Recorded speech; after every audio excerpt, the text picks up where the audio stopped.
history, politics, economy, culture, and daily life behind the headlines.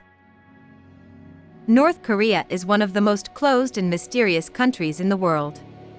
It often appears in the news because of nuclear tests, missiles, and tense relations with other nations, but everyday details about the country are much harder to see.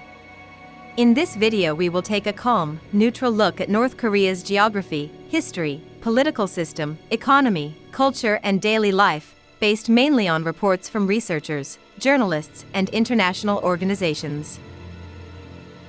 Officially called the Democratic People's Republic of Korea, or DPRK, North Korea occupies the northern half of the Korean peninsula in East Asia.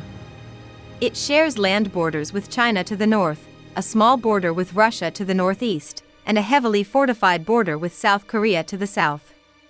Mountains cover much of the country, especially in the north and east, while more fertile plains lie in the southwest. The climate includes cold winters and humid summers. Around 25 million people live in North Korea, and the capital, Pyongyang, is the political and symbolic center of the country. Modern North Korean history is closely linked to the division of Korea in the 20th century. For decades before World War II, the entire peninsula was under Japanese colonial rule. After Japan's defeat in 1945, Korea was liberated but quickly divided along the 38th parallel, with Soviet forces in the north and American forces in the south. In 1948, two separate states were formed, the DPRK in the north and the Republic of Korea in the south. In 1950, war broke out when northern forces crossed the border, starting the Korean War. The conflict drew in the United States and its allies on the side of the south, and China on the side of the north. After 3 years of intense fighting and enormous casualties, an armistice was signed in 1953, but no formal peace treaty was concluded. The two Koreas remain technically at war to this day, separated by the Demilitarized Zone, or DMZ. North Korea's political system is built around a single ruling party and a strong leadership cult. The Workers' Party of Korea dominates politics, and other parties exist only as part of the same bloc.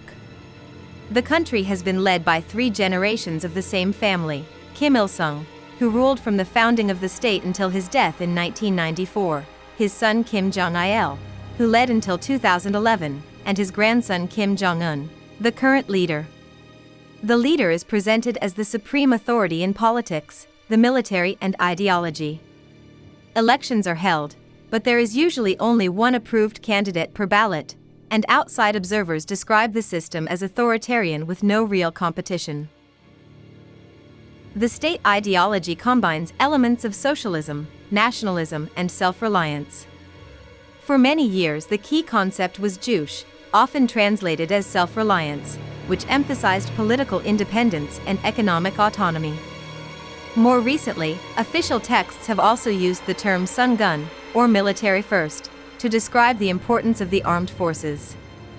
The government tightly controls newspapers, television, radio, and the internet. Foreign media and most international websites are blocked, and access to outside information is restricted.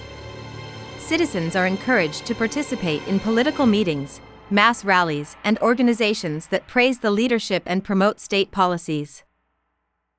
North Korea's economy is largely state-controlled, although informal markets have become more important over the past 2 decades.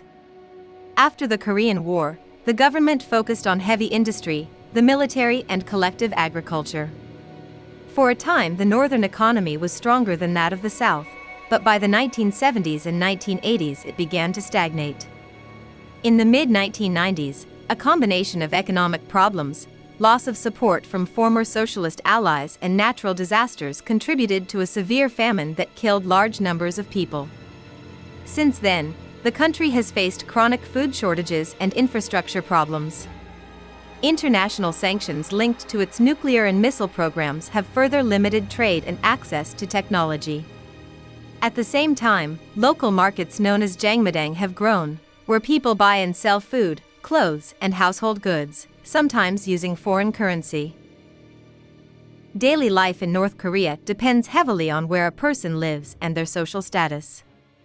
Reports suggest that conditions in Pyongyang are relatively better than in many other parts of the country.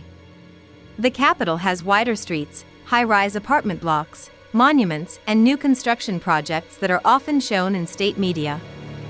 People allowed to live there are usually considered politically reliable and may have better access to food, electricity, and education. Outside Pyongyang, especially in rural areas, life can be much harder.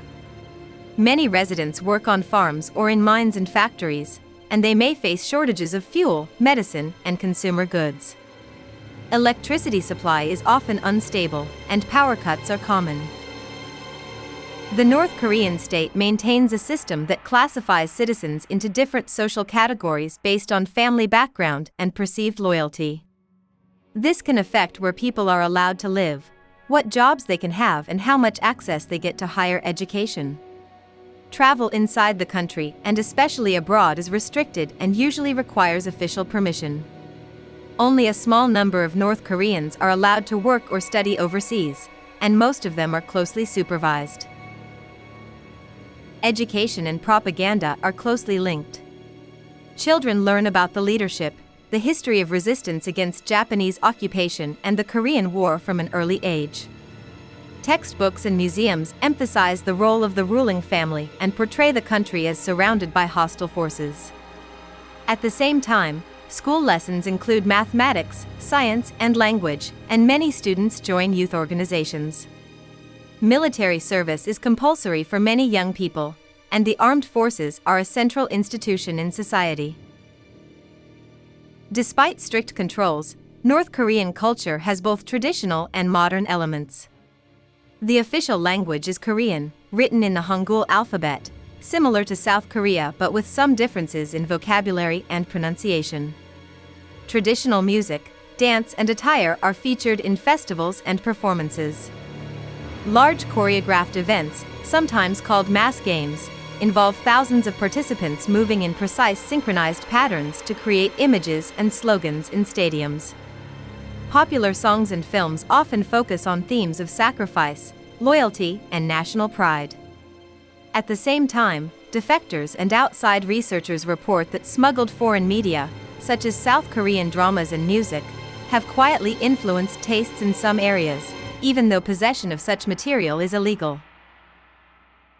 North Korea's nuclear weapons and missile programs are a major source of tension with other countries. The government argues that these weapons are necessary for security and to deter foreign invasion. Many other states see them as a threat to regional and global stability. Over the years, there have been periods of negotiation, such as talks with the United States and South Korea, as well as times of heightened confrontation, with missile tests and new sanctions. The future of these issues is uncertain, and they continue to shape North Korea's relationship with the outside world. Because the country is so closed, much about North Korea remains difficult to confirm. Information often comes from satellite images, official statements, a limited number of foreign visitors, and testimonies from people who have left the country. As a result, estimates of economic data and living conditions can vary. What is clear is that North Korea is a place where politics, ideology, and everyday survival are closely connected, and where changes in policy or international relations can have a strong impact on ordinary people. This has been a brief, neutral overview of North Korea. If you found this video helpful, please like the video, subscribe for more country profiles and explainers, and tell us in the comments which country or topic you would like us to cover next.